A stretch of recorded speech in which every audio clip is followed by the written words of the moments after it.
Penn, does calling for the genocide of Jews violate Penn's rules or code of conduct? Yes or no? If the speech turns into conduct, it can be harassment, yes. I am asking specifically calling for the genocide of Jews. Does that constitute bullying or harassment?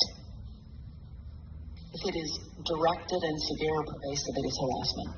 So the answer is yes.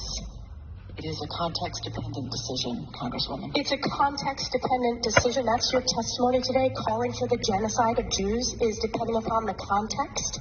That is not bullying or harassment. This is the easiest question to answer yes, Ms. McGill. So is your testimony that you will not answer yes? If the Yes or no? If the speech becomes conduct, it can be harassment, yes. Conduct meaning committing the act of genocide? The speech is not harassment? This is unacceptable, Ms. McGill. I'm going to give you one more opportunity for the world to see your answer.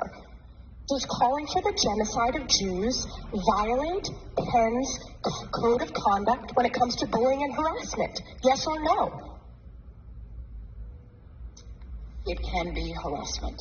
The answer is yes. And Dr. Gay, at Harvard, does calling for the genocide of Jews violate Harvard's rules of bullying and harassment? Yes or no? It can be, depending on the context. What's the context? Targeted as an individual. Targeted at an individual. It's targeted at Jewish students, Jewish individuals. Do you understand your testimony is dehumanizing them? Do you understand that dehumanization is part of antisemitism? I will ask you one more time.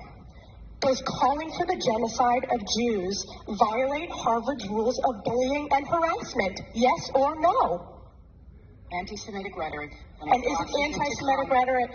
Anti-Semitic rhetoric, when it crosses into conduct that amounts to bullying, harassment, intimidation, that is actionable conduct, and we do take action.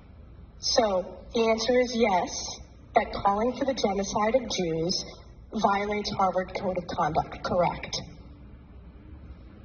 Again, it depends on the context. It does not depend on the context. The answer is yes, and this is why you should resign. These are unacceptable answers across the board.